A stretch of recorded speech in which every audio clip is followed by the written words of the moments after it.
What is up, guys? Today it is part 2 of this Mazdaspeed 3 build. Now, of course, part 2 means we're doing the turbo install because that's what we got to do next for this build. So we're going to be installing this Precision 5858 turbo right here. I wanted to show you guys a little bit of the differences between my turbo and the stock turbo. Now, of course, the stock turbo, this is a stock engine, but obviously stock turbo as well. This is what it looks like right here. It's just a tiny little guy.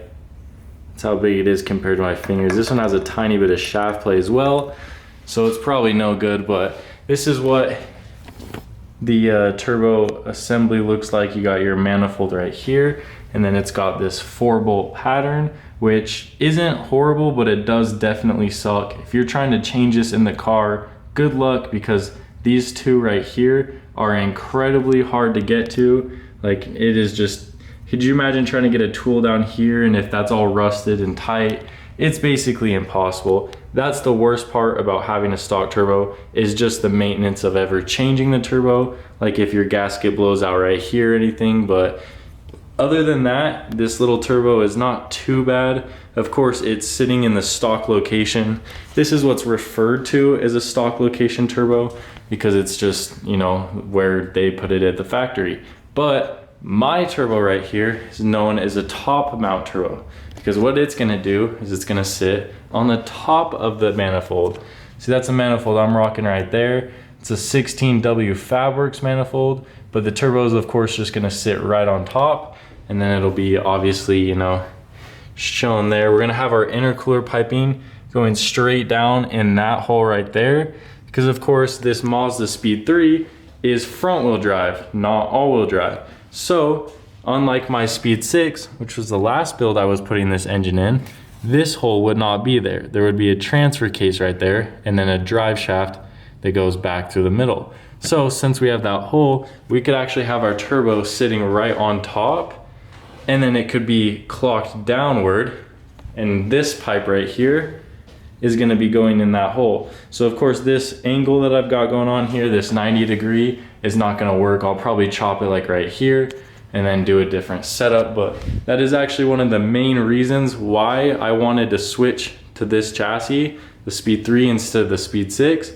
It's because even though you lose the all-wheel drive, I kind of like that it's a little bit simpler with the all-wheel drive being gone, and then also you have this hole right here, which is perfect for my turbo setup.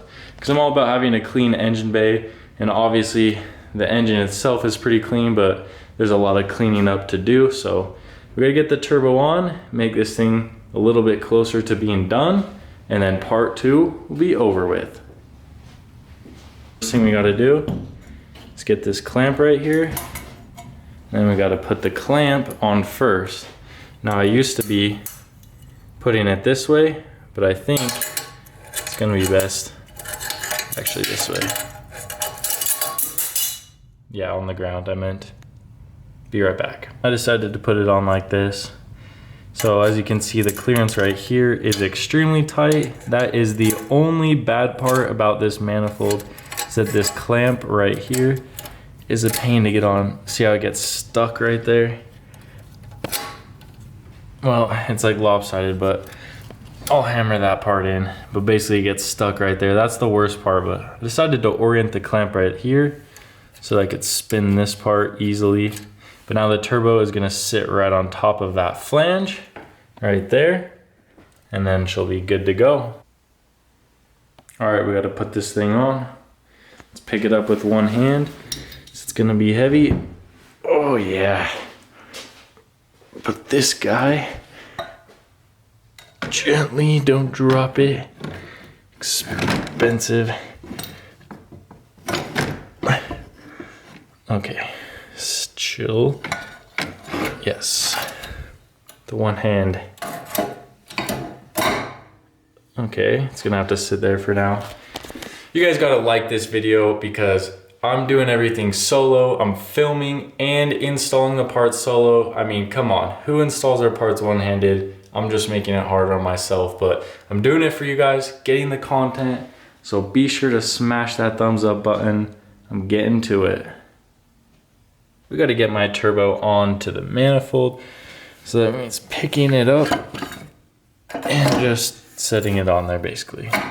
So what I gotta do is I gotta try to shove it down and align it something like that. Okay, you guys are getting set down. I'll talk you through though, don't worry. All right, so what we gotta do, shove this away, grab the turbo, and you gotta hold it with one hand on the flange.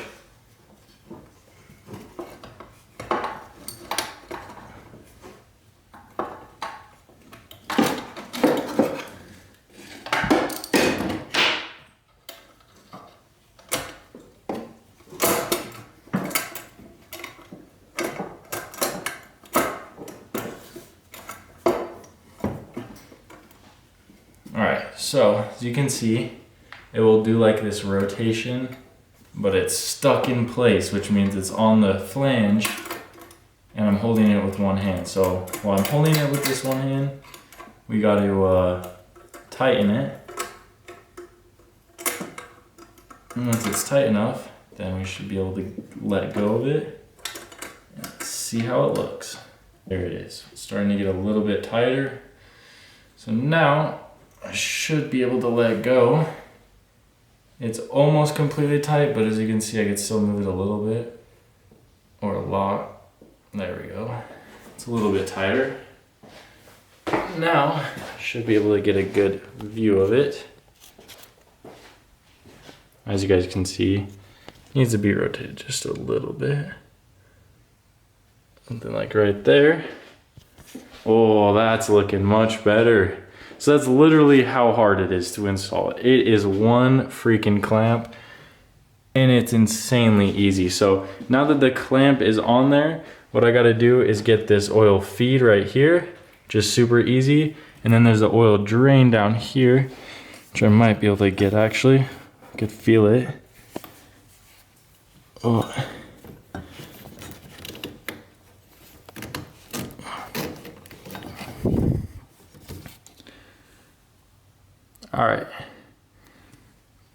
All right, so as you guys can see, this tube right here is my oil drain, and it's this easy. I just gotta shove it on there. You heard a little noise.